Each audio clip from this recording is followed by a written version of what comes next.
नमस्कार साथियों शिक्षा मित्र भाई परेशान है कि भैया कब समायोजन होगा, कब ट्रांसफर होगा। क्या जिले के अंदर ट्रांसफर होगा या जिले के बाहर होगा। काफी शिक्षा मित्र भाई हैं जो परेशान है, वो चाहते कि उनको जिला चेंज हो जाए, उसका जिला चेंज हो जाए। लेकिन दोस्तों मैं आपको बता दूं, अगर आपका जिले के अंदर ट्रांसफर होता तो अभी तक आदेश आ चुका होता है, सरकार आदेश निकाल चुकी होती। लेकिन दोस्तों सबसे बड़ी बात है, जिले से जो बाहर शिक्षा मित्र जाना चाह रहे हैं उनके लिए दोस्तों सरकार बहुत बड़ा कदम उठाने जा रही है। जी हाँ साथियों, इसके साथ ही दोस्तों दूसरी मैं खबर बताऊंगा कि सरकार बहुत ही जल्दी ऑनलाइन अटेंडेंस शुरू करने जा रही है, जिसमें दोस्तों शिक्षा मित्र भी ऑनलाइन अटेंडेंस उनको भी देनी पड़ेगी। अतः दोस्तों सही और सटीक जानकारी के लिए आप हमारे चैनल एम्प्लॉयड हेल्पर को यार सब्सक्राइब जरूर कीजिए। सही और सटीक जानकारी सिर्फ और सिर्फ हमारे चैनल पे ही आपको मिलेगी और कोई नहीं आपको बताएगा। देखिएगा साथियों, मैं आपको बता दूं, शिक्षा मित्र भाइयों का जो ट्रांसफर जो समायोजन हुआ था वो 2018 में हुआ था। 2018 में शिक्षा मित्र भाइयों को चेंज करने का मौका मिला था स्कूल, कि आप स्कूल चेंज हो जाइए। जिस पर दोस्तों करीब 1 लाख शिक्षा मित्र तो उस समय उन लोगों ने आपस में चेंज हो गए थे, उनके स्कूल चेंज हो गए थे, चेंज कर लिया था, जो जा चाहता था वहाँ हो गया था। लेकिन दोस्तों करीब 35,000 शिक्षा मित्र थे जो उसी स्कूल में रहे। जी हाँ, और वो शिक्षा मित्र थे टेट पास। जी हाँ, टेट पास थे। और ऐसे में दोस्तों जो 35,000 शिक्षक थे उनको ये उम्मीद थी कि सरकार हमें रेगुलर कर देगी, अगर ऐसे में हमने विद्यालय चेंज कर दिया तो हमें दिक्कत आएगी, इसलिए वो 35,000 शिक्षा मित्र नहीं गए। इसके साथ ही उस समय आंदोलन भी चल रहा था, मतलब स्कूल से लेके सड़क तक आंदोलन कर रहे थे शिक्षा मित्र जो टेट पास है। अब ऐसे में दोस्तों उनका समायोजन तो हुआ नहीं, वो रेगुलर तो हुए नहीं। तो ऐसे में दोस्तों वही 35,000 शिक्षा मित्र बेचारे परेशान हैं, क्योंकि अब उनको काफ़ी दूरी पड़ रही है। इसके साथ ही उन तमाम शिक्षा मित्रों के लिए भी बड़ी खबर लेके आया हूँ कि बहुत ही जल्दी अब सरकार उनको ट्रांसफ़र का आदेश जारी करेगी। जी हाँ साथियों, देखिएगा साथियों, साइड से एक न्यूज़ देखिएगा, यहाँ पर दे रहे 9 महीने पहले शासनादेश हुआ, नहीं शुरू हुए शिक्षा मित्रों के ट्रांसफ़र, पूरा नहीं हो रहा घर के नज़दीक स्कूल में आने का इंतजार। यानी वो बेचारे इंतजार कर रहे हैं। थोड़ा सा आर्टिकल हम पढ़ ले रहे, क्या मैटर है। अपने घर के नज़दीक स्कूल में पहुंचने के लिए शिक्षा मित्रों ने पहले 8 साल इंतजार किया। 8 साल इंतजार हो गया इनको, अभी तक दोस्तों वो लोग अटके पड़े हैं, बताइएगा। काफ़ी प्रयास के बाद इस साल जनवरी में यह शासनादेश भी तय हो गया था कि उनको नज़दीक स्कूलों में पहुंचने का मौका दिया जाएगा। ठीक है साथियों, इसके लिए उनके ट्रांसफ़र किए जाएंगे। तब वे फिर से इंतजार कर रहे हैं कि बेसिक शिक्षा विभाग ने अब तक ट्रांसफ़र प्रक्रिया शुरू नहीं की है और ना ही इस बाबत कोई नया आदेश जारी किया है। तो यानी कि दोस्तों जनवरी में ये हो रही थी कि शिक्षा मित्रों के ट्रांसफ़र होंगे, शायद मई में ऐसा आदेश मई में सुनने में आई थी, लेकिन कुछ भी नहीं हुआ। देखिएगा दोस्तों, सरकार ने 2018 में शिक्षा मित्रों को अपने मूल विद्यालय में आने का मौका दिया था।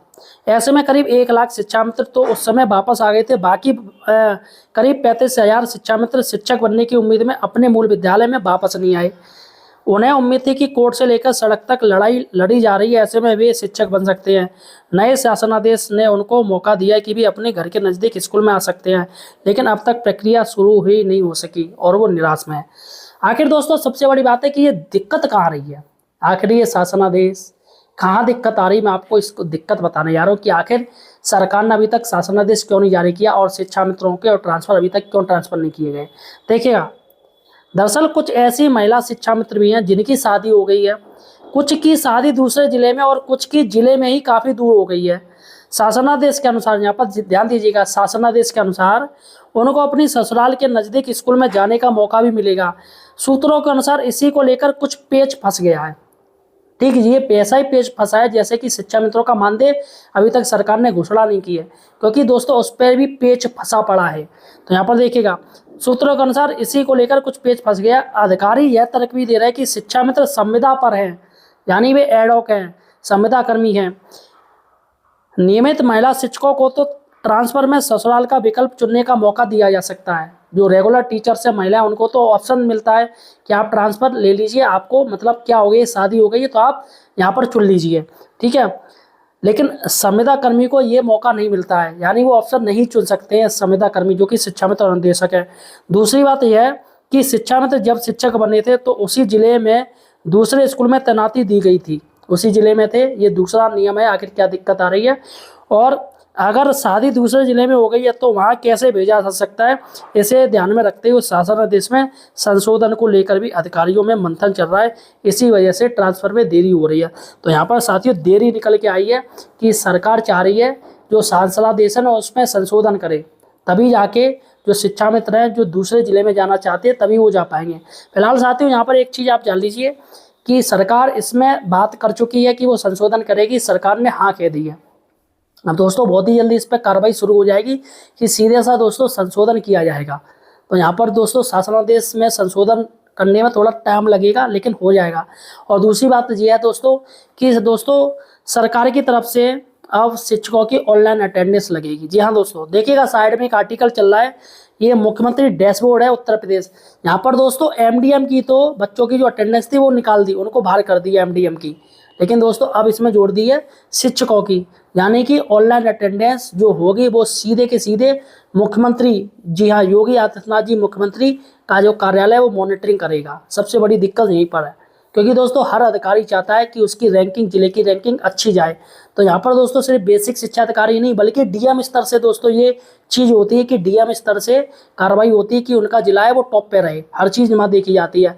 अब ऐसे में दोस्तों जितने भी जो सरकारी अधिकारी हैं, बेसिक शिक्षा विभाग को तो छोड़ दीजिए, बाकी के जो डिपार्टमेंट हैं, डीएम साहब, एडीएम साहब, एसडीएम साहब, तहसीलदार, सभी लोग दोस्तों शिक्षकों के पीछे पड़ जाएंगे ताकि उनकी रैंकिंग अच्छी जा सके और प्रेशर डाला जाएगा। देखिए यहाँ पर तीसरा जो पॉइंट है बेसिक एजुकेशन, देखिएगा आगामी माह में जोड़े जाने हेतु फ्लैगशिप के रूप में चिन्हित किए गए अतिरिक्त प्रोजेक्ट। तो यहाँ पर देखिएगा बेसिक एजुकेशन है जिसमें टीचर्स अटेंडेंस की बात हो रही है। तो यहाँ पर टीचर्स जो अटेंडेंस होती है वो ऑनलाइन ही होती है, क्योंकि सीएम डैशबोर्ड है वो ऑनलाइन है, ऑनलाइन पोर्टल है, तो वहाँ पर भी अटेंडेंस ऑनलाइन आएगी। इसके साथ ही दोस्तों हाई कोर्ट ने भी डंडा घुसेड़ दिया है।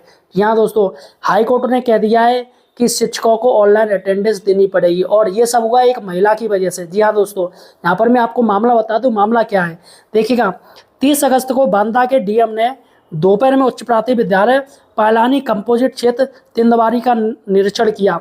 उस दौरान इंदिरा देवी नहीं थी, जबकि उपस्थिति पंजिका में उनके सुबह के हस्ताक्षर थे। निरीक्षण के दौरान यह भी पाया गया कि अधिकांश स्टाफ के बिना किसी सूचना के या विभागीय नियमों के अनुसार ऑनलाइन माध्यम से कोई अवकाश नहीं लिया गया था। वहीं किसी भी स्टाफ की ओर से ऑनलाइन या ऑफलाइन माध्यम से अवकाश संबंधी कोई विवरण दर्ज नहीं किया गया था। इसके अलावा दोपहर 1:30 बजे तक पढ़ने वाले छात्रों की उपस्थिति भी दर्ज नहीं की गई थी।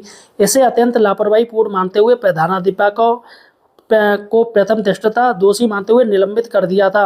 इसके बाद दंडात्मक कार्रवाई की संस्तुति की गई थी, जिसके खिलाफ याची ने हाईकोर्ट का दरवाजा खटखटाया, लेकिन दोस्तों हाईकोर्ट ने भी उसका निलंबन बहाल रखा। हाईकोर्ट ने कह दिया कि तुम लोग वास्तव में ये सब ड्रामा कर रहे हो और सभी को अब ऑनलाइन अटेंडेंस देनी पड़ेगी। क्या कहा है, गुरु के बिना शिक्षा का अधिकार अधूरा। हाईकोर्ट ने कहा शिक्षकों के लापता रहने की प्रवृत्ति पर नियंत्रण के लिए लागू और डिजिटल उपस्थित प्रणाली, वरना गरीब बच्चों के लिए भविष्य पर प्रश्न चिन्ह लग जाएगा। तो यहाँ पर दोस्तों शिक्षकों की वजह से, एक महिला की वजह से रामायण भी हो गई, महिला की वजह से महाभारत भी हो गया महिला की वजह से, और सीतापुर में जो थप्पड़ कांड, बेल्ट कांड हो गया, बीएसएफ आप पीट दिए एक महिला की वजह से। अब दोस्तों नया ये महिला ने गुल खिलाया है, इसमें दोस्तों सभी शिक्षकों को ऑनलाइन अटेंडेंस देनी पड़ेगी, जिसमें दोस्तों शिक्षा मित्र भी आ जाएंगे बेचारे। देखिएगा यहाँ पर दोस्तों साफ साफ कहा है कि शिक्षकों के स्कूल ना आने से बच्चों पर इसका नकारात्मक प्रभाव पड़ता है। गरीब बच्चे प्राइवेट ट्यूशन का खर्च नहीं उठा सकते हैं। शिक्षकों की गैर हाजिरी के चलते स्कूलों में बच्चों की उपस्थिति दिनों दिन कम होती जा रही है।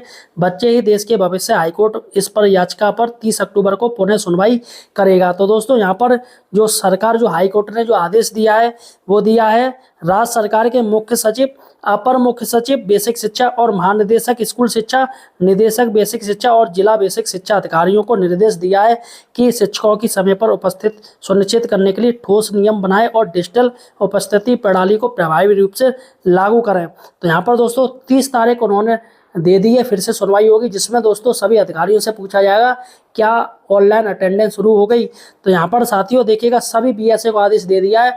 अब दोस्तों यहाँ पर क्या किया है कि इन मैडम की वजह से सभी की लंका लग गई, जिसमें दोस्तों शिक्षा मित्र भी आएंगे, निर्देशक आएंगे और आंगनबाड़ी भी आएंगे, यानी कि जो बेसिक स्कूल में जितने टीचर होते हैं सभी की लंका लगना तय हो गई है। फिलहाल साथियों आप मुझे किस जिले से देख रहे हो यार, ये मुझे कमेंट सेक्शन में जो बताइएगा, और इस वीडियो को ज़्यादा से ज़्यादा शेयर कीजिएगा। धन्यवाद साथियों।